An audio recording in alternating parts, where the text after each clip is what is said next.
Formula One leaves Albert Park, Melbourne and travels over to Japan. It's round 4, and earlier in the season we were at one of the most famous and most historic Formula One circuits in the world. Suzuka is Formula One, and we're glad to be back.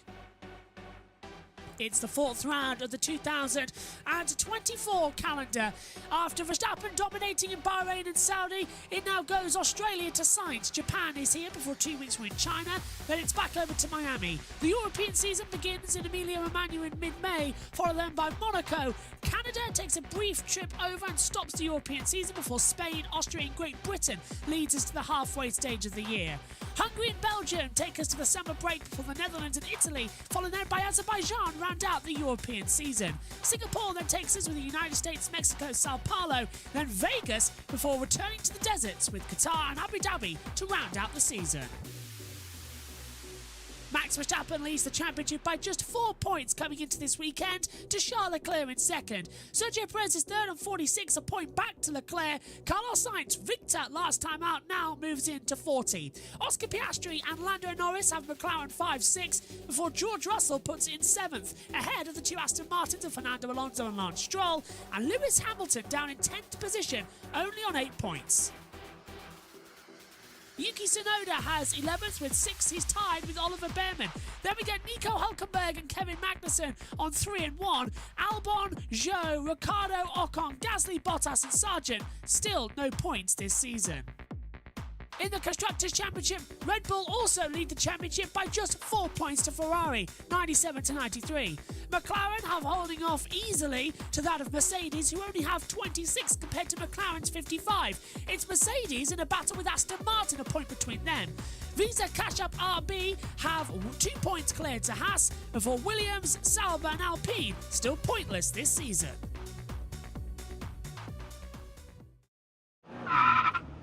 Let's take a look around the Suzuka International Race Circuit, the only figure of 8 on the Formula One calendar, 3.608 miles, a total of 18 turns, and it is flat out. Built in the 1960s, it's one of the best circuits in the world. It's important to get a good exit out of the last corner and hurtle downhill towards turn number 1. Back on the power, full throttle, see what you can get towards it as well. You can carry so much more speed in here than you first think. Literally lift and coast, gentle on the throttle, then brake down into turn 2. Turns 3, 4, 5, 6 and 7 are called the S's. You can only get these right once a weekend, Jenson Button used to say as he navigated these back in his McLaren days. Up the hill we come then to the top of the Dunlop curve, a very fast part of the track before you head in to Degner 1 and Degner 2. Downhill braking spot, easy to get it wrong and end up in the gravel trap. Heading up towards the hairpin at turn 11, flat out from 8th gear, down into 2nd gear, hold the inside, it's slightly banked, the rear wants to step out and exit. Back on the power as you head down through the 200R at turn 12. Drop down into a double apex 13-14 left-hander called Spoon Curve. Flick the car in, first in 5th gear, then drop down 4th gear before back on the power. Long run up past the school pit lane where drivers get taught how to race here in Suzuka towards the fearsome 1 or 30R. It's flat out.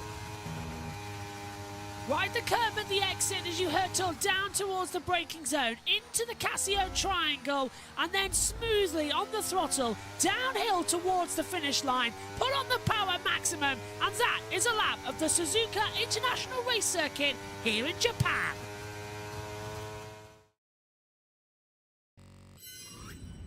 Conditions have improved massively since we started yesterday with the second practice session. Still overcast, but no sign of rain. Track temperature up 10 degrees. It's all set for Saturday and qualifying day for the Japanese Grand Prix here at Suzuka. Hello everybody, good morning to you. Well done for getting up, staying up, wherever you are in the world to watch a practice session. You really are die-hard Formula One fans. Well, the great news is that Logan Sargent's car has now been fully repaired. He will be taking part in practice 3 and taking part as well in the qualifying session later on, if he gets through this session, that is. And hopefully as well, JT, he's going to be getting a lot more running because thankfully the session he missed yesterday, it was wet. So we're all looking quite good. Yeah, absolutely. Hello, everybody. And as you said, the conditions have improved massively. It's dry here at Suzuka. I believe similar to what we had 24 hours ago in free practice 1. Condition-wise, so it should be interesting, and we'll see how that goes on throughout the session. Yeah, fingers crossed we're all going to be in for an interesting one as we take a look. John says, what is the weather like? I want more rain to Red Bull struggle. Well, this is a live look at the track. This is our webcam that is provided to us by Suzuka World Circuit. And the clouds are rolling in, but there's no sign of rain to disrupt practice 3 or the session today. There is, however, a lot of rain in the air for tomorrow. So, Josh, how crucial is this going to be for practice 3 and qualifying? What could be the only dry running? And yesterday we lost so much time in practice 2 because it was constantly, it wasn't raining, then it was raining, then it wasn't enough. So do you reckon that now they're going to go out there straight away, busy practice 3, get the car set up for qualifying, and then fingers crossed this data is useful for the race, because if it's a wet race tomorrow, they've got no data.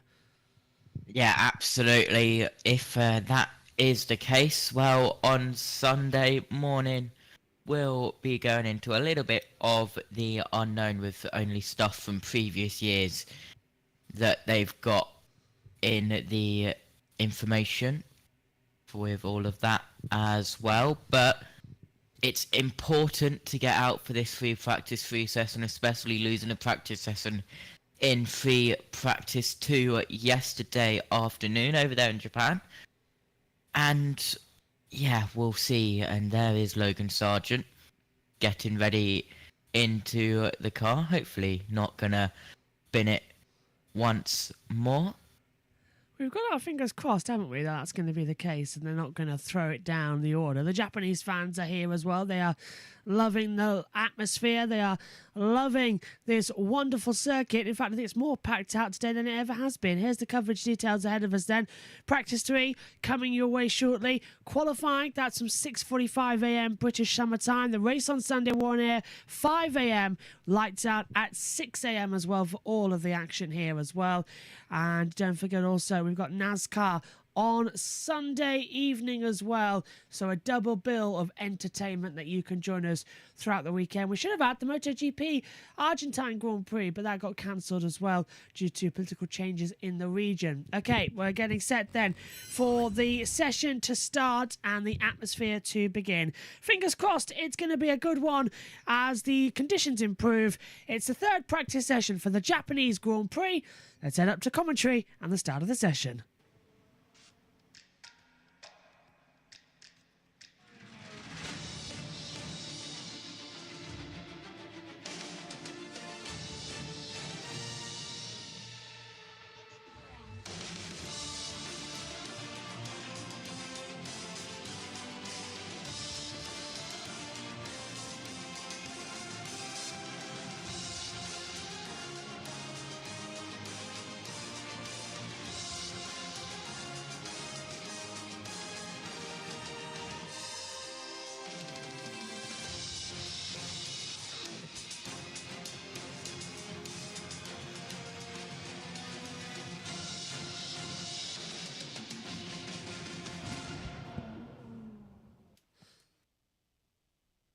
It's all set to get going then. It's the Japanese Grand Prix here for Formula One in 2024. It's round 4 of the season and the Suzuka International Race Circuit takes part here today.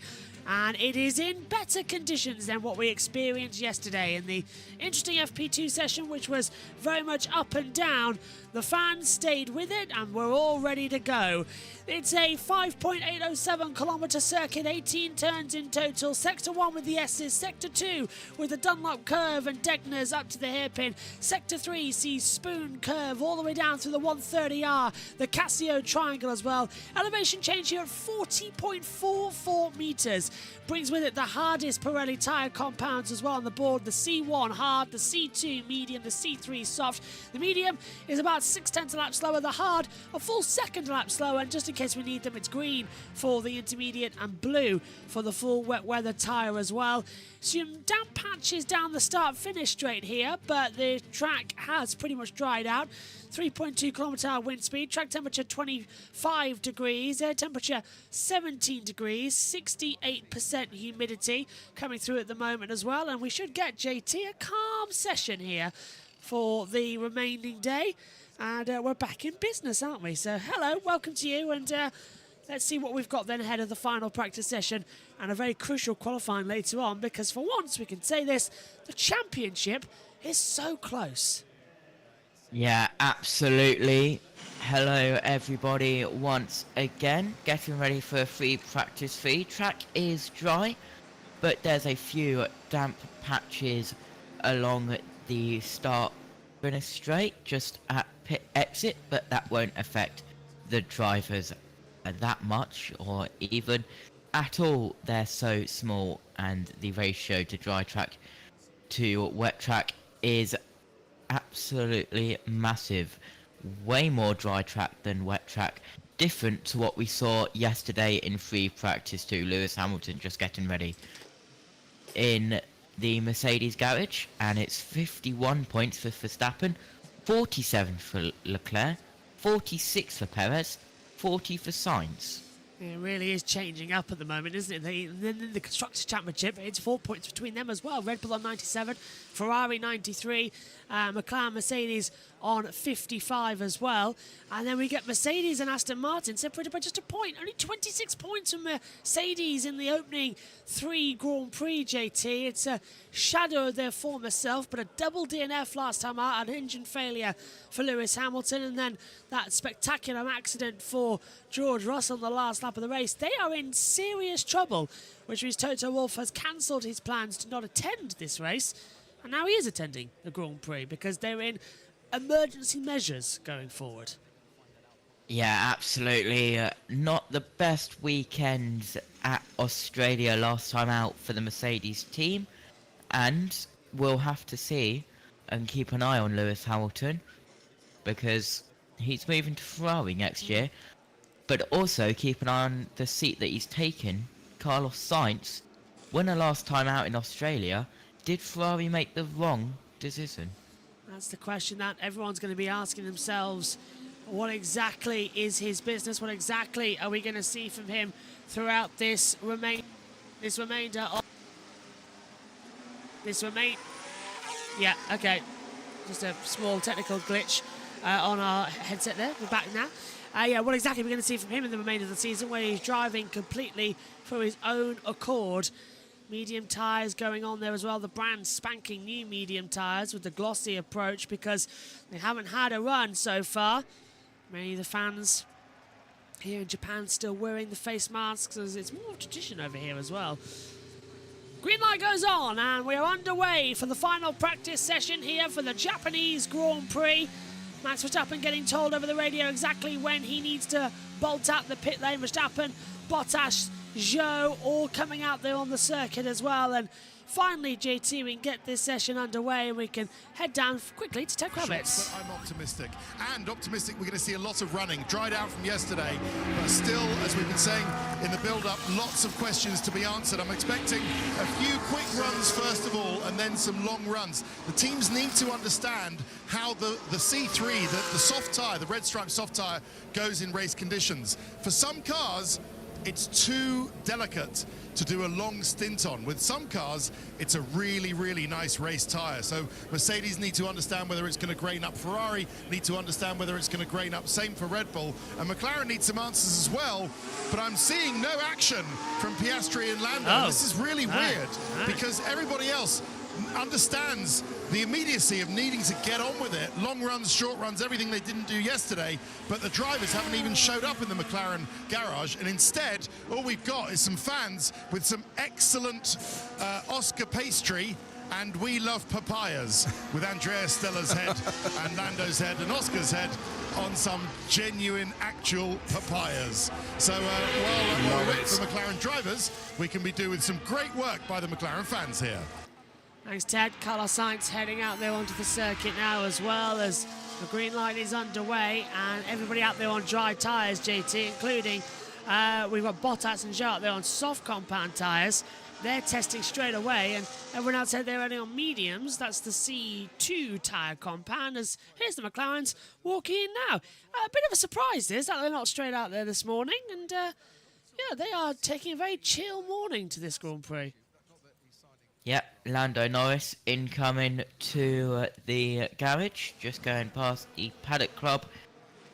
In the paddock, Hulkenberg just having a little bit of a lock-up there. Coming through the S's, so after the first curve, and then turns 2, 3, 4, 5 and 6. Yet snatching that brake on a brand new set of tyres as well. It's not the best thing to do going into it. There's Amur Korematsu, the team principal at Haas F1, and it's his home Grand Prix as well for Korematsu, and he's keeping a well-oiled machine down there at Haas. Of course, they've scored 4 points. No points in Bahrain with the 12th and 16th, but points in Saudi Arabia with those interesting tactics that they used to ensure that Hulkenberg got a point.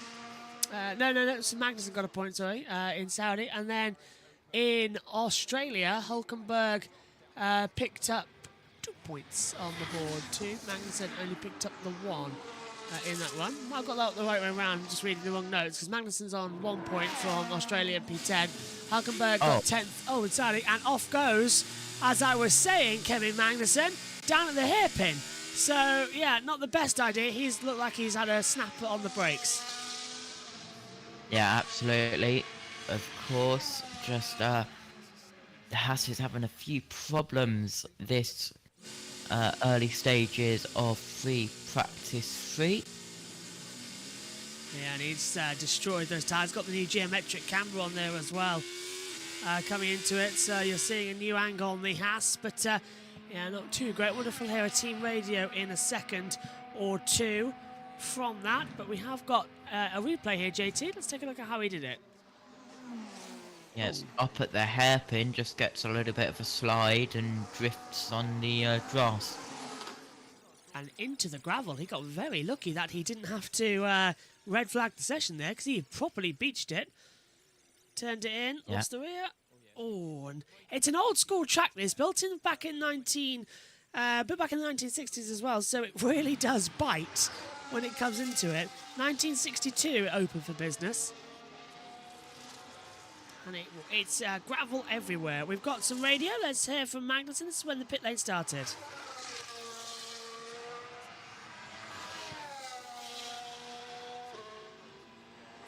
You're not that clear.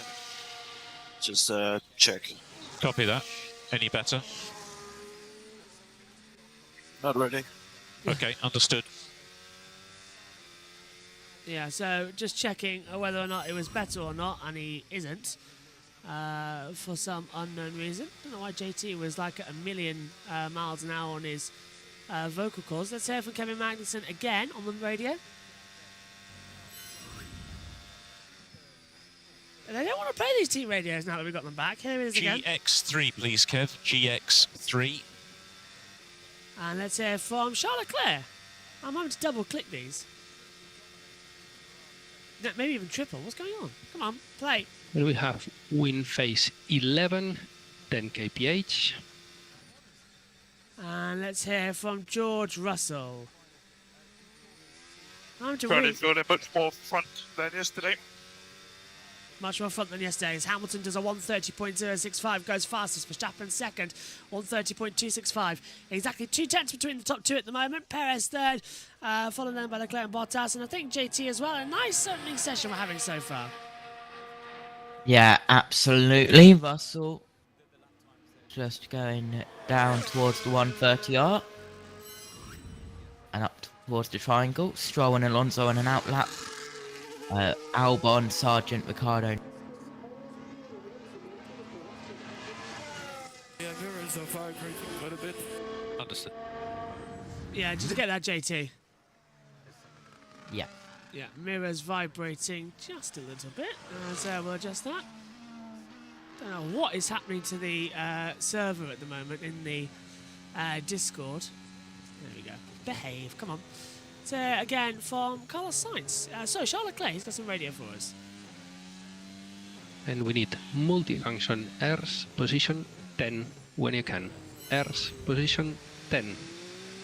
S position 10 coming through there as we're on board with Max Verstappen now. So that's Hamilton's on board, coming up to the hairpin, and it's actually in sync today. And that is actually where he is at turn 11. So yesterday it was like 40 seconds behind, so Sky have showed off their advert a little bit better. But Yeah. it's not on the ball in real life, which really annoys me.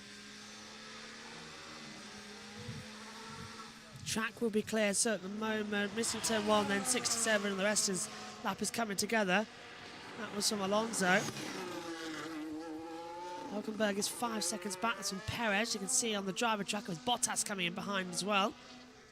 Verstappen, second fastest, a 1:30.193. He goes second, brings that gap down to Hamilton to a tenth of a second as I think for the first time this year I've seen Hannah Schmidt on the pit wall, the principal strategy engineer at Red Bull Racing.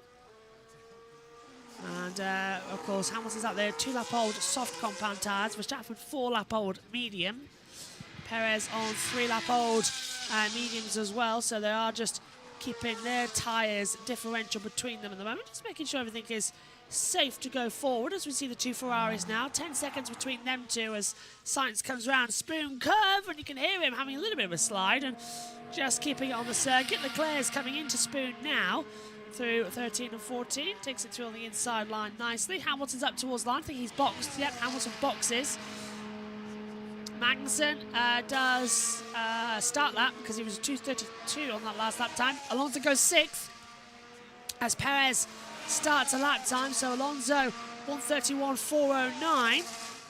Sainz up to 4th place with a 1:30.984, then pulls off. Here comes Charles Leclerc, 5th fastest at the moment. Does Leclerc improve up the order? Yeah, Leclerc goes 4th, 1:30.559.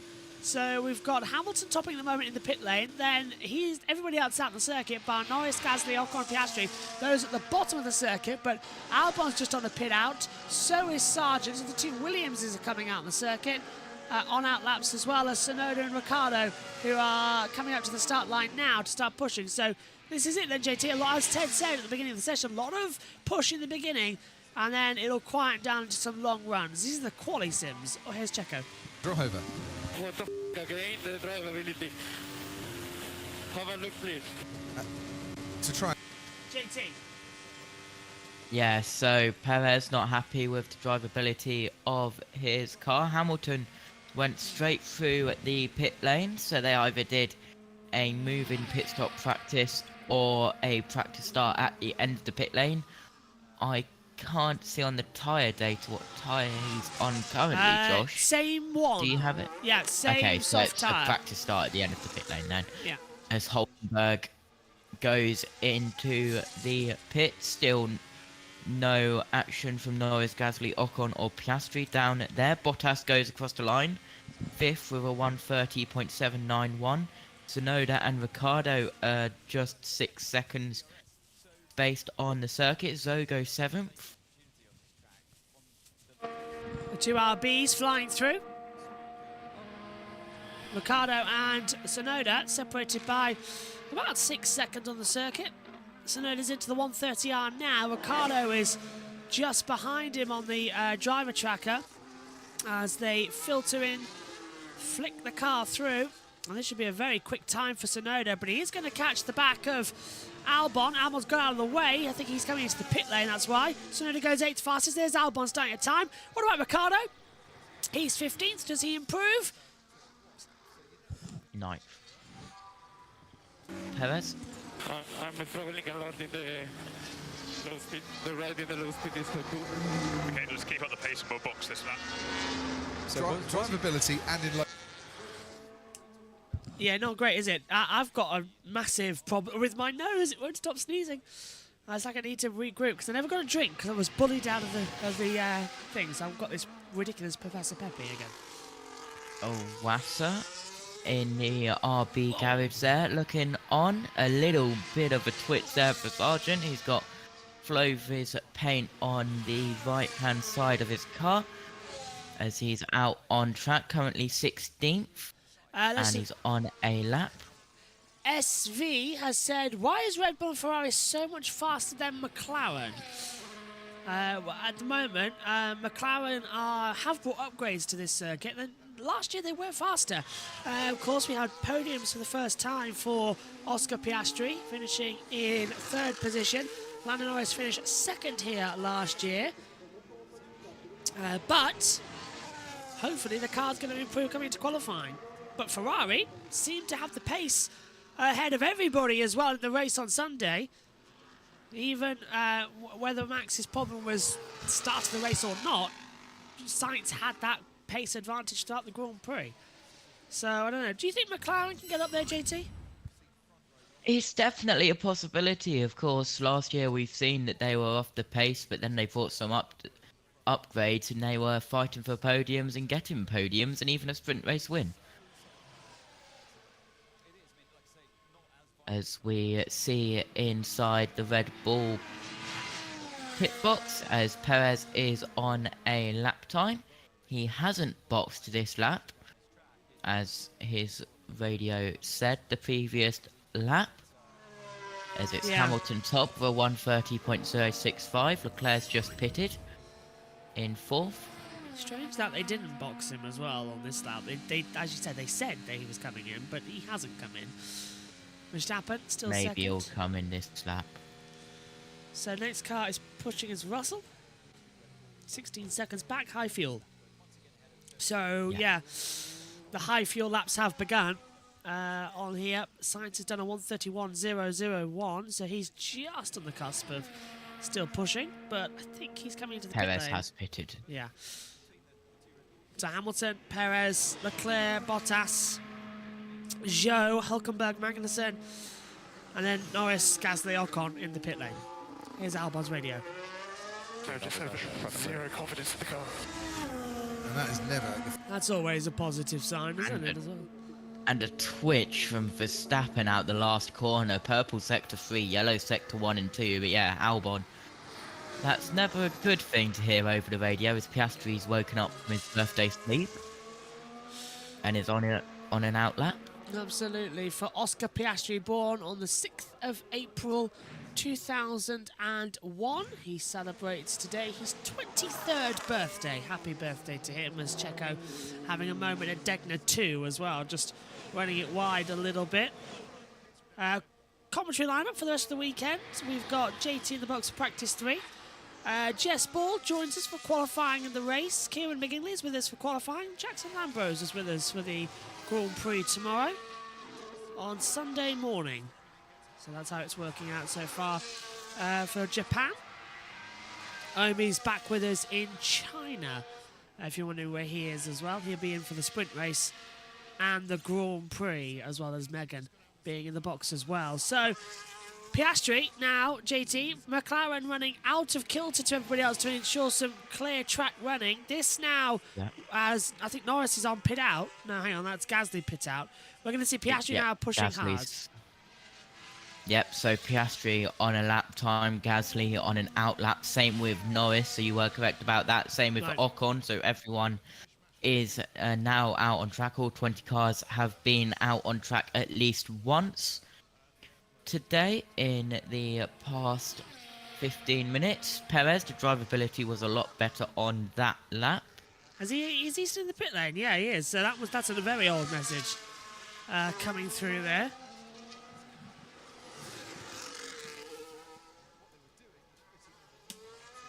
Still trying to get my... Piastri. Yeah. Go on. Piastri heading through the last corner. Currently 17th, goes third with a 1:30.360. So Piastri third, just under 3/10 off Hamilton's fastest lap, which is a 1:30.065, and we've got an RB off. It's and Danny it's the Rick. free of Daniel Ricciardo. And that's at the S's section as well, and he's got it back on the circuit. But how on earth did he manage to go off at that part of the circuit? Because how's he done that? He's looped it round in the middle of the S's. You never see a car off there. Even Anthony Davidson just said, I would have done that. It's not a part of the track that you go off. Ever, really. It's a weird situation. Let's take a look at how he's done it then. So this is it. So you don't brake through the first curve. Full throttle, then lift, downshift, back on the power. Oh, he's got a snap at the exit of 2 and it's looped him round on the curb, and then wet grass has pirouetted him into a 720. That's quite a long way to travel. Yeah. If it's a wet race tomorrow, if that happens with someone, is that gonna drift them back into the course itself? Maybe, but with wet grass, anything can happen, especially when you've got British truck racing going 100 miles per hour and they get onto the wet grass at the exit of Graham Hill. And Josh, you know Graham Hill Bend, it's a massive runoff. We were there on Wednesday for the British Touring Cars. You showed us in the box. It flew. Sergeant Radio. I have no rear support, 0. And it's the same here for not. Now, I wonder why that is, Sergeant. What happened yesterday? Someone's going to edit that to say, I have no support, 0. And then everyone's going to be going, yep. It is quite demotivating, isn't it, for Logan Sargent to have absolutely no support at Williams. He is now effectively being told, you are number 2. You are not trusted to get this team points. You are not trusted to do anything. And yet, has Albon got the team points this year? No. They are on no point at the moment. In fact, it's a run of 2 11ths in a row for Williams. It was 15th. Oh, hang on. Yeah, I was looking away from the screen. It's 15th and 20th in Bahrain, 11th and 14th in Saudi, then 11th in Australia because they didn't let him race.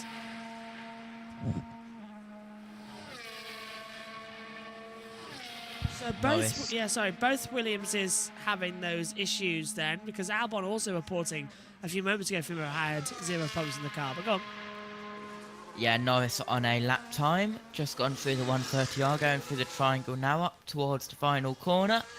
Personal best sector 1, personal best sector 2. Gasly goes 13th for a 1:31.718. Norris goes up to 3rd with a 1:30.199. Norris 3rd. Piastri 4th. Norris 0.134 behind Hamilton's fastest lap, which is still a 1:30.065. But 6 thousandths off the pace of Max Verstappen's time, which is an interesting one. But Verstappen, I must remind you, did his time on the mediums, and everyone else is out there on soft tyres. SHT pointing out as well, Alonso now has the upgrade, so both Aston Martin cars now have the upgraded parts in their cars. Haas will also, their first upgrades of the season coming in China.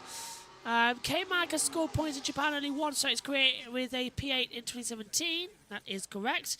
It's best qualifying of 7th in 2014, but that's, of course, 7 previous appearances here. Finished the points only once, 8th in Haas 2017. Retirement the following season, the only time he's failed to reach the checkered flag at the track. Coming through there for K-Mag. Most drivers on their medium, some softs, both Aston's hards at the moment. Yep. And Piastri now 2 podiums and 2 sprint podiums, including a sprint race win in Qatar in his F1 career so far since SHT, and got his first ever podium in Formula 1 feature race here last year in Suzuka. Finished in P3, of course, that year. 40 minutes to go in this session as we look to Bottas down to turn 1, GT. Yep, Bottas starting a lap time then down turn 1.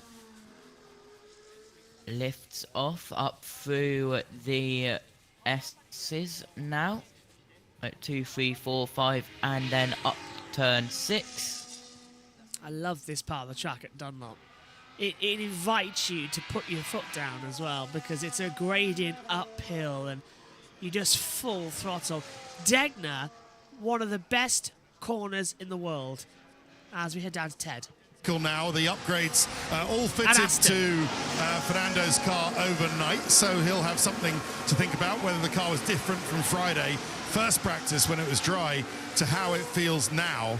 But yeah, so high hopes down here. You're right on. So clearly Aston Martin have 3 chassis, because Lance Stroll's car was, this is the car, the chassis in which he crashed in Saudi. That was repaired at the Silverstone factory and then fitted with the new parts and then flown out here to Japan. So they obviously have 3 chassis. RB, they have 3 chassis, and they've given the new one that they're making, Crofty, to Daniel Ricciardo. It was a new chassis that was coming on stream anyway, and they thought, just to dispel any fears that he's got that his chassis is not quite right, they're going to give it to him from the Chinese Grand Prix onwards. Just to fill out that story. Yes, thank you very much, Ted. Excellent news. 22 minutes gone. Yep, so we have Hamilton top from Verstappen, Norris, Piastri and Perez at the moment in the opening session of this 2024 Japanese Grand Prix Saturday and qualifying day. Now, I don't have the... literally, there we go. I was just about to say, now I don't have the Sky F1 producer's feed, but something tells me they're going to an ad break soon, because it's been 22 minutes. Yep. So I would have done this yesterday in the fill-in, but I hadn't prepared it. But I've prepared it now, Josh. What? The Formula 1 Flag Guide April Fool's Edition. Oh, wow, okay. Which I saw on Monday. The yellow flag, Sergeant binned it.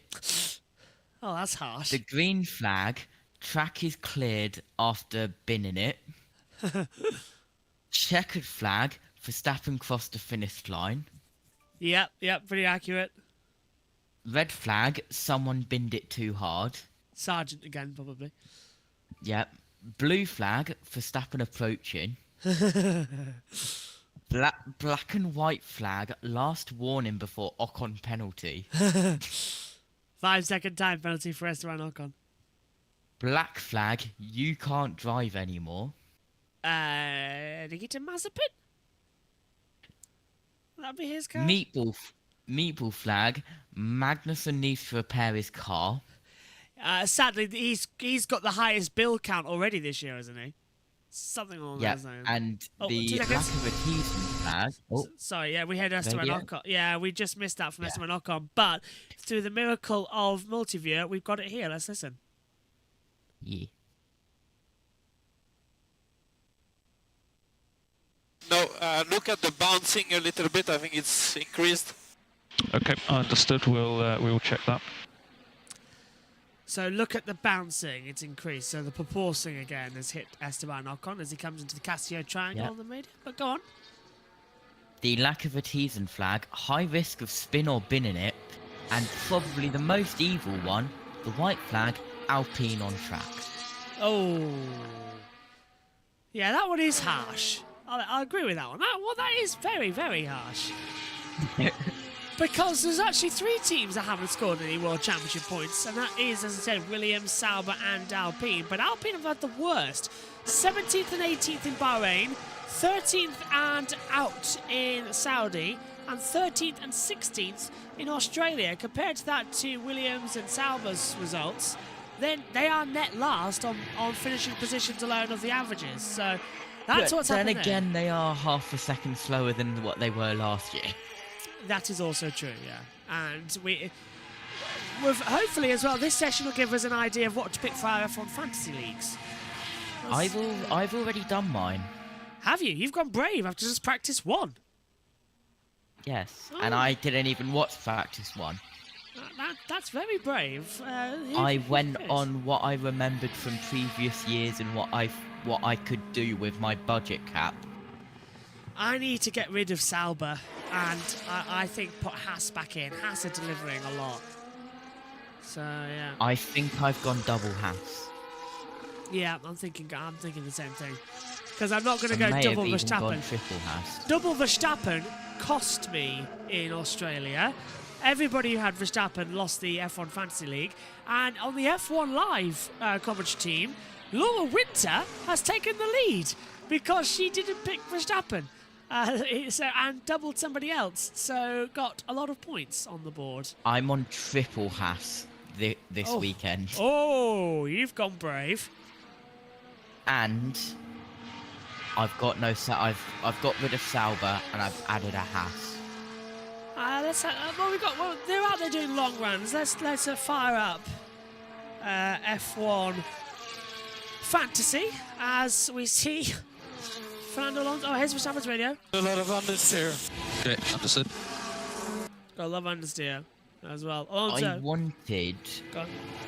to do like big changes to my F1 fantasy team, but each transfer after 2 is minus 10 points. Yeah. So I didn't want to do that, but there's a chip that you can do, which is like unlimited everything for like just this race weekend. But it's like it's way too early in the season to do that. Well, I've just got rid of the 2 Salvers, and I have 12.8 million in the budget cap, which gives me, if I could put only affordable, Magnussen and Hulkenberg 7.7 and 7.2. That's like 14 million. So I can't do both Haas cars. No. Oh, Perez holding his mirror. Note for Verstappen. It's Max, yeah. That's coming a bit loose, coming to the 130 hour. I could do Sargent, but I don't think he's going to be up there either.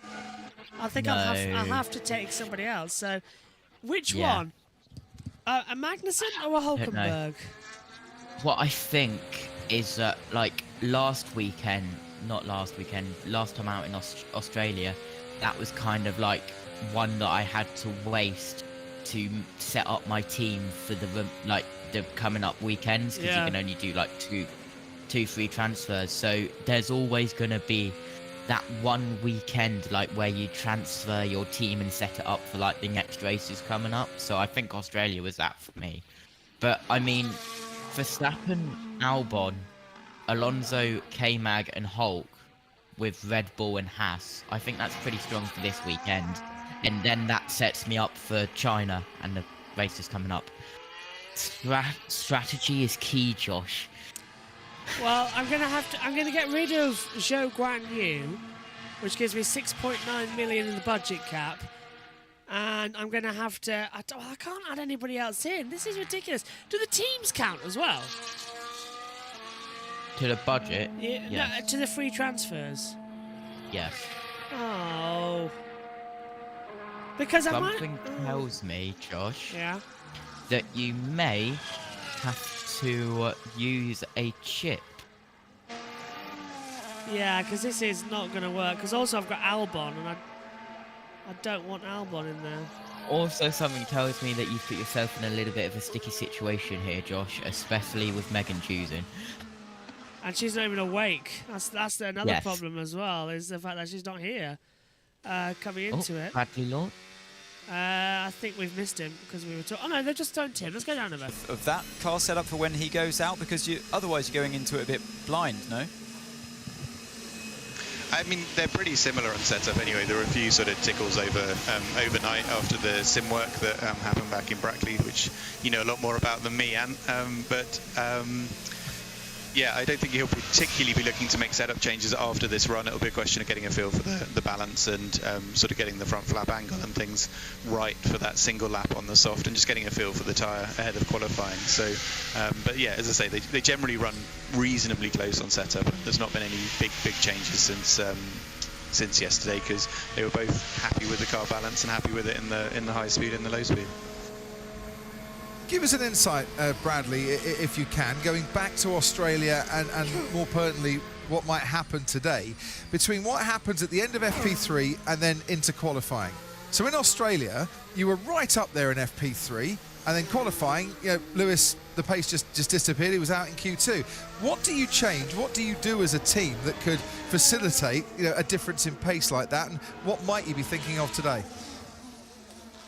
Well, that was the real head scratcher from Melbourne, to be honest, Crofty, because we didn't change very much, if anything at all, on the setup. So there was very, very little difference between the cars, and the main thing that changed was the track temperature, and then seeing us overworking the rear tyres and just unable to go faster as the grip came up in Melbourne. So we'll be looking to avoid that pattern. Obviously, the track probably, if anything, will be cooling into qualifying, just given where it is in the afternoon and the amount of cloud cover and things. So not trying to overreact or over-anticipate, and just if we've got any sort of imperfections in car balance and stuff now, just ironing those out with some small changes. But we've got to wait and see as well. Are we able then to build on solid practice sessions and actually continue finding pace as the circuit ramps up and as the fuel comes out of all the other cars, as well as ours? And that will be interesting to see, and it's a question we've still got to answer for ourselves and prove to ourselves this afternoon. And I guess therefore, Bradley, to follow on from that, the real head scratcher at this point must be, and it's a good thing that the car's performing well and the drivers are happy and they say the grip and the balance is much better than last year. There are lots of high-speed corners around this track and the car's performing well. You said it yourself in the high-speed corners, but that hasn't been the case. It's been the real Achilles heel of this car so far, and there aren't any updates on the car here, so I mean, I'm confused, so I guess the whole team must be as well with that one. It's a nice problem to have, I think that the car's working well here, but it's... The work Sorry. No, the work we've done since Melbourne, we've just tried to put the car in a better window and making sure that we're getting all four tyres in the window they need to be and keeping them there in a balanced way. So that's been the real focus for this weekend, and thus far it seems to be working better than it has done in Melbourne. And we need to make sure we can continue to deliver that as we get into the tricky sessions. Obviously, as the fuel comes out, the speeds go up, ride heights get, the car runs closer to the ground because you're running faster, there's more load and things like that. So anticipating all of those natural changes that happen as the speeds ramp up through the weekend is important. But I think the reassuring thing is we don't see, aerodynamically the car doing something it shouldn't be or missing a big chunk of performance. It's much more optimizing it so we keep it in the sweet spot that we have and where we've seen those flashes of performance. And hopefully we're making some headway in achieving that this weekend. But as I say, we haven't yet done it when it counts, when the stopwatches are running for real. So that's what we need to see in qualifying. Bradley, thanks ever so much. Great talking to you. Fascinating insight. Yeah, thank you very much, Bradley, down there in the team. So, a little bit off the track there.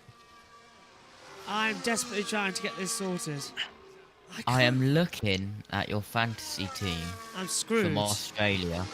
Verstappen, Alonso, Zhou, Bottas, Albon. I've got an idea, but it depends what your cost cap is. 0.1 million. 0.1 million.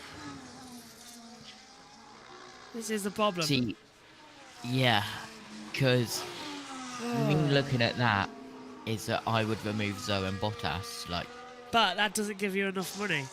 That gives you 12.8 million, and you can't get two drivers for that. No, it's difficult. You just have to set it up so for for example, on my one, I think I've got a couple point something million spare. Let me look. I've got 0.2 spare. That's it. But it's good to have some spare just in case you need to do some changes. But then again, it depends. Yeah, it doesn't give you a lot, does it? I have a feeling I'm going to have to play one of my cards. I really do, in order to fix this mess. Because ideally, I want the McLaren in there. I think you have dug yourself into a hole there, Josh. Well, Sauber looked okay, didn't they? They did, and then it all changed. Yeah. But because of the position that I was in, I've been able to dig myself out that hole. I don't think I can, unless I get rid of Albon. If I get rid of Albon, If I get rid of Albon, what's happening here? That's going to have to well, you do if you're me, and that's what's happening with George Russell. There's some work on the floor, so they're either moving some weight around at the bottom of the car, or what I think is possibly more likely is just changing one of the skid blocks. I just saw one of the a skid block going back in. These titanium skid blocks they position at various points on the plank at the bottom of the car. I don't think it's anything serious, and hopefully for George's sake he'll be out again shortly. Just a last bit of tyre chat, if I can, Crofty, before we approach the qualifying simulations, it's always been a two-stop race here. That is traditionally the fastest way to go, and it looks like the same. The soft tyre is very nice if you can use it, but I would draw your attention to Leclerc's lap times on the medium. They've been really good in the Ferrari, just as nearly just as good as the Red Bull, even though it's difficult to get a true read because they haven't been doing the same things at the same time. But Leclerc's long run pace on that medium, pretty good. Let's see if Ferrari can do longer stints on the soft than Red Bull. That was the story from Australia, wasn't it, Crofty? The Ferrari had so much better tyre use than the Red Bull. Very different circuit, very different conditions, but let's see how much of a long run they can do on the soft. But at the moment, Leclerc's long run pace looking pretty good. You can't get rid of either of the Saubers as well. This is the problem. Yeah. You can't. So I think I'm going to have to do a total reset. I think if you play it strategically, it's not that bad to do one extra transfer than you're allowed. Yes, it gets rid of minus 10 points, but then it gets you in a better position for this race and the races coming up. Yeah, so if I change 3 instead of the 2, that gives you 12.8 million, which then you can do. That's what 12.8. So that's 6.4 million each. Well, that only gets you Sargent and Albon, so it doesn't do any good there either. Let me look at the. Yeah, it's all up. You could get Gasly in there, but Alpine haven't scored any points, and they're the worst team on the grid. So. Yeah. Right, with a budget cap of 20 million, you've got 3 cars with 2 free transfers. Oh, and by the way, it doesn't really matter. Like, you won't lose this because there's like a 300-point gap between you and Jess. Oh, right, so but yeah. You'll go. It'll be like 100 gap between me and you. What if I use the thing that I don't lose any points? If I use that card? What one? Well, there is a card. Hang on, apply chips. No negative. No negative points are applied for the entire race weekend, including qualifying, sprint race, and final race. I would save that for a sprint weekend because there's 3 opportunities for points and 3 opportunities for stuff to go wrong. It's so difficult, this. It really is. If you're watching us and thinking, what are we talking about? The F1 fantasy has become so competitive this year. It's unbelievable. Let's have a quick rundown. Go on. I have no idea why I'm helping you because I'm in competition with you, but you're leading. No, I'm 5th leading? after what happened. Oh, right. Who's leading the championship now? Omi, because Omi's he had ×2 Leclerc. Cheeky little Dalek, isn't he, as well, to have that? Of course he had that. How's he got Leclerc? How have I got this bad team, though? How are you lot getting great lineups, and I've got the worst team on the grid, and I'm like, my budget cap's worse? Josh. Well, there's a emergency dispatch game that I play called Mission Chief, and there's a lot of strategy involved in that. Yeah, that's fair. Still think it's not right, though. We'll work on this after after practice. We'll work on this and see if we can get it right. We just go behind the scenes and we just chat and we work it out. Awesome. Yeah. Basically, I think I abandon everything. Use the use something in order to have unlimited changes and just change the entire board. You've got Limitless, which is unlimited transfers allowed with no cost cap restriction, but it resets after the race week. What does that mean? That just fixes your problem for this weekend. And then next week it goes back to the old team. Yes. Damn. I think. That's a gambit to use at the end of the championship year, then, isn't it? When there's a last race on the line. Yeah. We're only 4 races in as well. It's getting annoying. Or if you're in a deep, deep hole. I am in a deep, deep hole. I've got Sauber. But then again, look at where Bottas and Zhou is right now, 8th and 11th. But their pit stops are causing them no end of problems. I don't know. Do I stick with Sauber? Do I stick with them? Because their race pace is actually quite good right now. In terms of the long runs, they've got better race pace. So, yeah, it's weird. Yeah, practice is becoming the fantasy chat. Sargent's out in the lap time now as well. I think Albon needs to go. I think that's the big one. If I can... I've got Albon in my team for this weekend. Have you? So, we'll see. Now I'm not so sure. Well, judging by last year, where did Albon finish? Finished... He hasn't done... He's retired in the last 2 Grand Prix here. Yeah. So, historically not the greatest circuit for him. He only finished 4th here in 2019. Best qualifying is 6th. That was with a different team. I was trying to decide whether to use my final fix, which is like where you swap in between... You swap one in between qualifying and the race, but I think I'm going to save that until something goes absolutely horribly wrong, like a full car destroyed thing. If I swap Albon for Hulkenberg, that's a good swap. Yeah, that might get me out of a start of a problem, because then next time out, yes, you'll get 2 extra. Yeah. Yeah, because I'll only use 1 this weekend. So does that mean I get 3 next weekend? I don't think it works like that. But who do I times 2? I mean, the logical one is Verstappen, but then look what happened last time out in Australia, and they're complaining again. Yeah, I have got Alonso. Runs well here at Suzuka. That's always an ask. Yep. Yeah. Albon's DNS in Japan in the previous 2 years. 2022 car breakdown in lap 1. 23 got involved in collision in the race start going into turn 1. Yeah. Yeah, he... I think, Josh, if you switch Albon out with Hulkenberg, that would help you get out of your hole that you're in currently. Yeah. And stay with the 2 Salbers this weekend.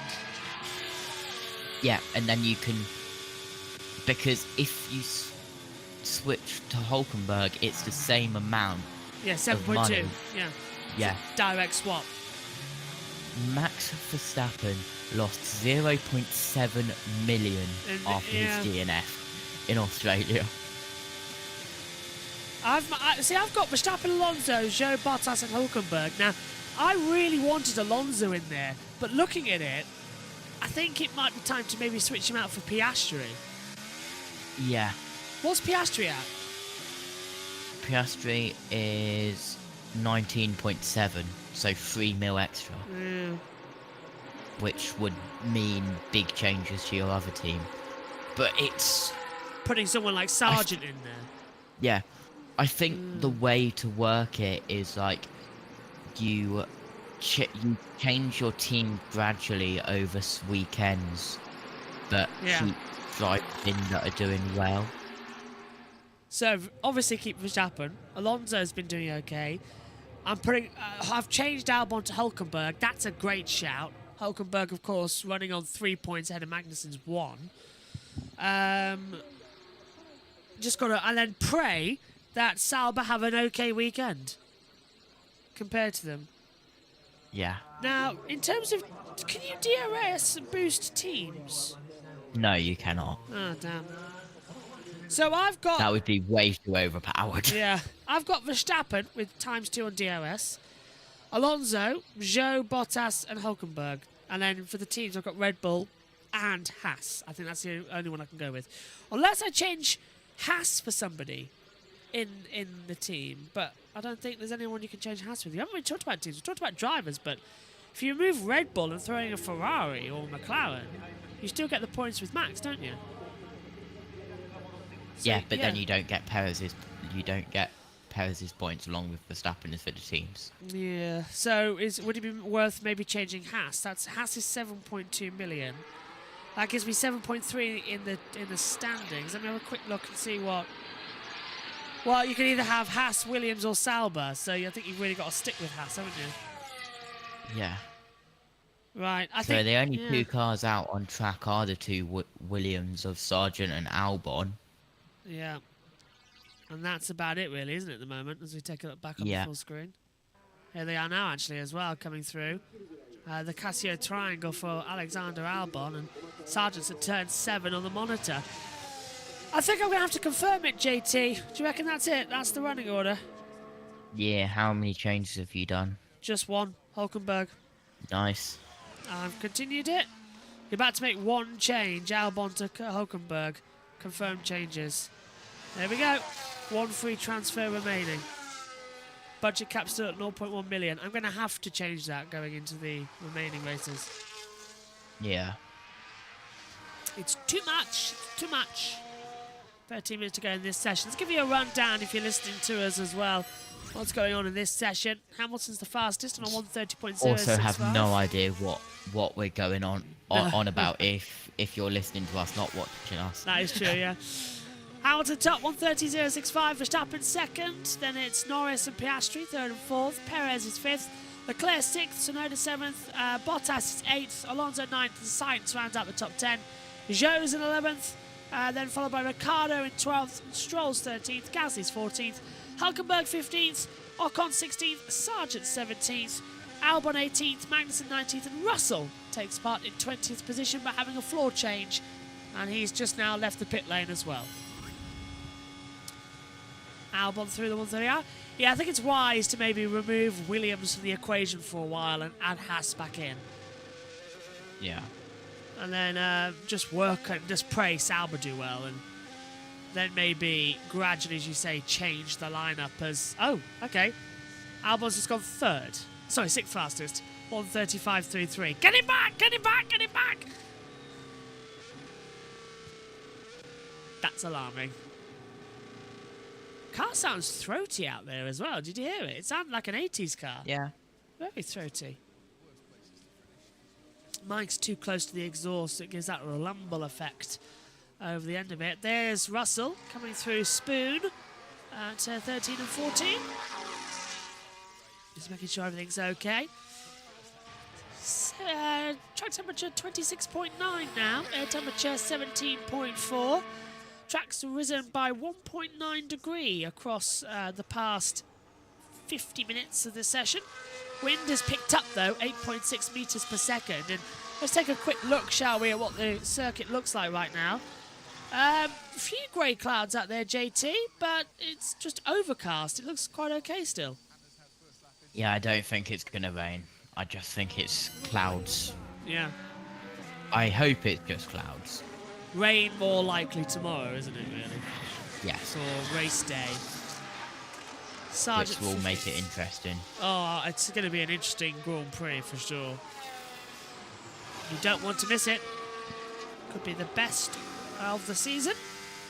5 a.m. lights out, 6 a.m. of course. Yep. BS2. Josh's fantasy equals Haas restricted cost cap. Others fantasy equals Red Bull huge budget cap. Yep. Tough for Josh at the moment in the F1 fantasy team. It really is. I wish they should allow a mid-season reset. To just completely reset everything free of charge. Because it's really, you can't stay with the fantasy team for the whole year.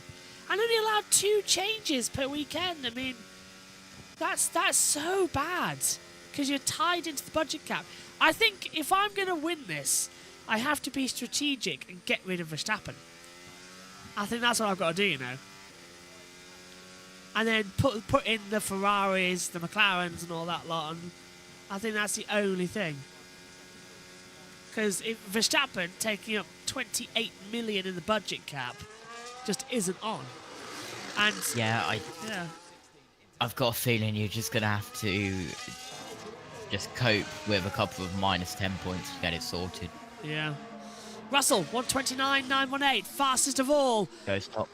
And Verstappen's already 3/10 faster than him in the middle sector, in the first sector. Then again... So, as he goes up towards the hairpin and out of the Degners, with 10 minutes to go, looks like we're on to qualifying. As Norris, purple sector 1, 4.5 tenths up on Russell. Norris is flying. Norris is fast. I really, really need a McLaren in my fantasy team. I might get rid of Alonso So next time out, if I swap Verstappen with a Leclerc, then that gives me money to get a McLaren in there as well.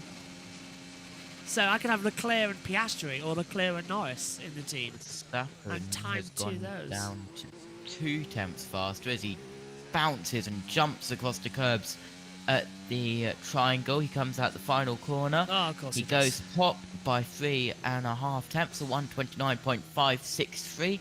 But keep an eye on Norris as Bottas goes 8th for 130.546. Here's Hamilton going through the 130R, yellow sector 1, green sector 2. Perez personal best sector 1. Hamilton looking strong. Third.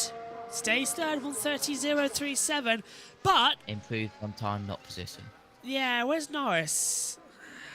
Into the 130R. Hang on, that's Perez as well. Perez right behind him. Is that McLaren backed out? Yeah, I think, Norris is backed out. Yeah, Norris is backed out. So Perez. What's he going to do up to the line? 129.832. So the first lap times the 2 Red Bulls do on the soft tyres in this session. They jump 3 tenths faster than anybody else. Ugh. Yeah, it was nice while it lasted, wasn't it, JT? Yeah. Alonso, personal best sector 1, so keep an eye on him. Piastri, half a second down, but a personal best sector 2. Alonso, and let's hear from Verstappen. The right of the cars and the yellow cars. It's just gone fastest by 2 tenths. Still complaining. Tsunoda goes 7th, Piastri goes 6th. The 2 McLarens getting involved there as well. Alonso up towards the line, goes up to 5th, 130.082. So now the field's starting to close down again. Front wing adjust for Perez, he's boxing this lap. So this is Lando Norris at Degner 2, turns in, bank part the track, gets wide and runs it over the gravel. That's why he backed out that lap time after taking fast sector 1. Yeah, a twitch there for Norris, but not as big as the... look at all the paint on Norris's wheel from the drain covers. Luckily they didn't come up off, as we've seen in so many different circuits and so many different series lately. IndyCar, Thermal Club, Yeah. Las Vegas last year, F1, Bahrain this year in pre-season testing also had multiple drain covers up, and they had to check the whole track, which lost a lot of testing time. There's the white flag, so an Alpine must be on track somewhere. This is Norris. Who's ahead of him? Perez, and behind is Piastri and Sainz. Ocon is with Alonso. And Gasly. Oh, Gasly is actually further up the track. He's coming into the Casio Triangle. He's just past the 130R, so yes. And there's Max boxing. All cars are in sync, have said Gasly. But is Max Verstappen feeling 100% with that car? He may be 2.5 tenths up, but the Red Bulls still seem a little bit vulnerable out there. Yeah, absolutely. Rise up. That will probably be day done there for Max Verstappen, unless if they go out for one final run. Here's the 2 McLarens together out of the Casio Triangle through the final corner. Will they help each other with a little bit of a tow? Looks like they are going to. Never mind. Has one of the McLarens pitted? Yes, Piastri is pitted. And Norris gets a tow off of Sergio Perez down to that first curve, flicks the car in. Doesn't get too wide at the exit, still kicks up a little bit. Jenson Button once described that you can only get the S's section right once a weekend and you're constantly chasing it. The chase for perfection, he called it as well, for this part of the track, because as Ted Kravitz said yesterday, 1.2 kilometres you are turning and accelerating. Then you reach Degner, which is a fast right-hander, followed by Degner 2, a banked turn 2. Imagine the 2 Lesmos at Monza, but on steroids. That's the 2 Degners. Hairpin followed up then as well. Third gear corner, back on the power. The 200R. Everybody forgets about this one. Turn 12. Very fast. Brings you up to Spoon Curve, the double, 13 and 14. First gear, you take it in 5th. Then the second part, you take it in 6th. Rise up again. And then past the club pit boxes, where you go club racing here on the other circuit. 130R speaks for itself. they've taken the challenge away from the 130R. But as we saw last year, JT, in the Super Formula race, it still bites and bites hard. Yeah, absolutely. That was a massive crash in the Super Formula there. Even some of the debris going onto the other side of the track down at the exit of the hairpin. Norris 6th, Sainz 7th, Leclerc just behind his teammate. Comes around the final corner and across the line, goes 10th for a 1:30.383. Everyone out on track except Verstappen, Russell, Hamilton, Piastri, Zhou and Sargent down in 19th, who is exactly 100th off Magnussen's time, who is in 20th. And there's Joe Guan Yu out the car, so as you say, he's done for practice 3. Little adjustments going on now on Sergio. That's not Max's. Yes, it is Max. Looked like it was on Checo's side of the garage there. It's really on camera. Track, oh yeah, right, okay. That should have been my first instinct. Wing mirror change. You saw him actually earlier on talking about that wing mirror, and they've just tightened it a little bit. Are you seeing the sector times right? Norris Sector 1, 31.323. Sector 2 belongs to Russell. Sector 3 belongs to Albon in terms of fastest sector times. Is Albon okay? I think he's having ideas above his station. Here's Perez. I keep losing my left mirror. Again. Right mirror. Oh, it's always one Red Bull has one problem, and then like 5 minutes later, the other Red Bull gets the same problem. But this time, it's the right mirror for Max, the left mirror for Perez. It is coming a bit loose, isn't it? You can see it flexing under braking down at the hairpin at turn 11 as they rise up through the 200R. Car right in the centre of the track as well of Charles Leclerc. Perez deals with him with ease as he comes into 13 and 14. That spoon, called spoon because it looks like a spoon as Gasly is coming through 200R.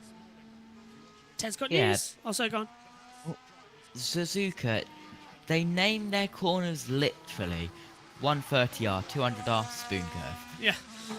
200R, 200 radius degrees, 130R, 130 degree corner. Casio triangle, because Casio is, I believe the calculators, and they call it the triangle because you go in a triangle around that part of the track in the chicane. The first corner is called the first curve. The S's are the S's because they look like a bunch of S's. Dunlop curve because it's a curve at the top of the hill and it's sponsored by Dunlop. Degner 1 and Degner 2 because it's in a degrees downhill, so Degner. Hairpin, guess what? It's a hairpin. 200R, 200 degrees, and then spoon. As you say, it's random, isn't it, to have spoon? Because turns 13 and 14 looks like a spoon.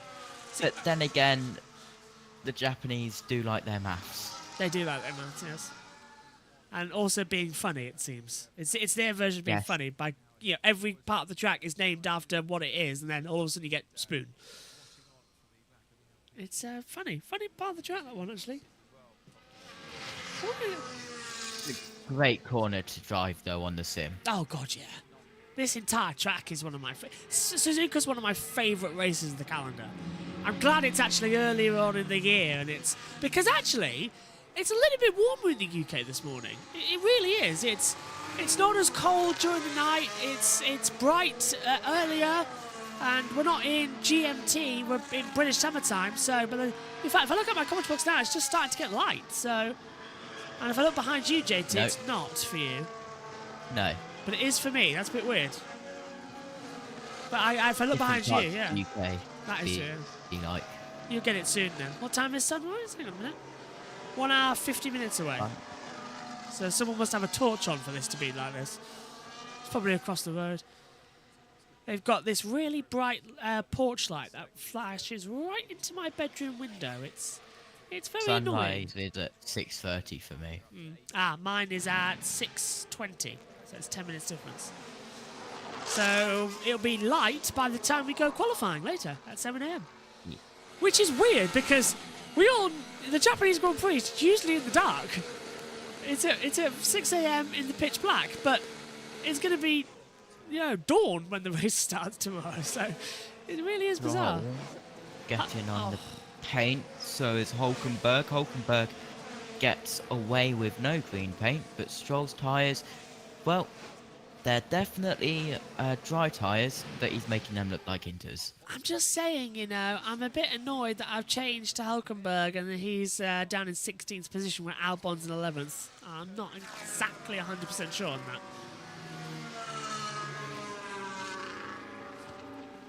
I took the risk of doing it after seeing absolutely no track action except what happened in free practice 2. Josh does it in the middle of free practice 3, doesn't wait until after free practice 3, and then instantly regrets it. Me, without seeing like no track action at all, I am just chilling. Yeah. It's all about confidence. I'm totally screwed for this weekend. I am going to have to lose. I'm going to have to do that and reset my points completely. Like, I need a battle plan going into the next race in China. I think I'm going to have to start. I'm going to have to do that. You can reset everything and not lose any points. So that I can, you know, change everything without losing points. Here's Charles Leclerc. So we got the checkered flag. Honestly, I don't get it. What are we doing to stay in the garage? Oh, did my you miss God. his run? We have FE3, we have 2 laps. 2 laps. Let's be on it, come on. So, they missed their run. They missed the checkered flag. Oh, wow. Ferrari being Ferrari. Well, after the highs of Australia, where they got the strategy on point, they have messed up again. Yeah, And- well, practice starts, they get to do, but that is exactly what should have been said on the F1 Academy radio after the checkered flag. Yeah, the checkered flag's out. If you listen to the background, Dorian Pan is still racing in Saudi Arabia. She's on lap 4,962, and she has Now- won. The logical thing. Oh, here's let's hear Leclerc. from Leclerc. Are you sure I took the checkered flag? Yes, I just had the first time Yeah. message in the radio. me too, on as we race. Right, hang on. First car to take the checkered flag was Charles Leclerc. It's come up on our timing screens at 12, 13, 11 seconds. So he took the checkered flag. It came upon it's come up on our timing screens here in the comms Now- box.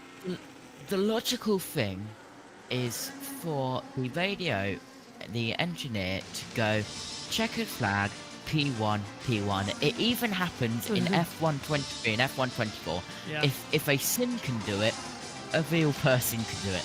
Josh, here his results. Max Verstappen is fastest by 2.5 tenths to his teammate Sergio Perez. George Russell is third, Lewis Hamilton fourth. Fernando Alonso is fifth, Lando Norris sixth, Carlos Sainz seventh, Oscar Piastri is eighth, Yuki Tsunoda ninth, and Charles Leclerc rounds out the top 10.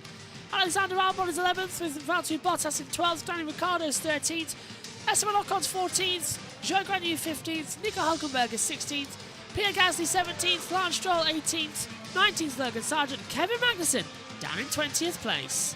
Practice 3 then for the Japanese Grand Prix concludes. Let's see what qualifying has to offer in a couple of hours' time.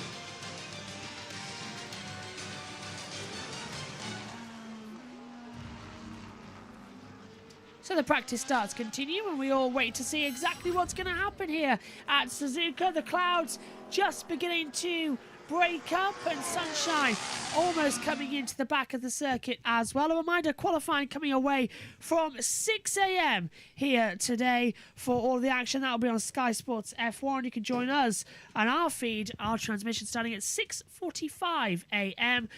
In the commentary box alongside me will be Jess Ball and Kieran McGinley as well to bring us all of the action from this race weekend. So then, JT, what did you make of that practice 3 session? It's been a good session. Josh, it's been 2 hours. Wait, no, it's been 3 hours since I last looked. My latest YouTube video is blown up. YouTube's algorithm is crazy. But anyway, it's been a good free practice 3 session. and we'll see how it is going into qualifying, which hopefully it should stay dry looking at the forecast. Yep, should do. Looks to be okay. Who's your pick for pole position? I hate to be boring, but I'm going to go Max. Yeah, I'm starting to think the same thing here as well, to have Verstappen coming into it. So, we'll be back later on for qualifying here from the Japanese Grand Prix at Suzuka. It looks an absolutely fascinating day over there. Some blue sky, as you can see on the transition here, just starting to break through.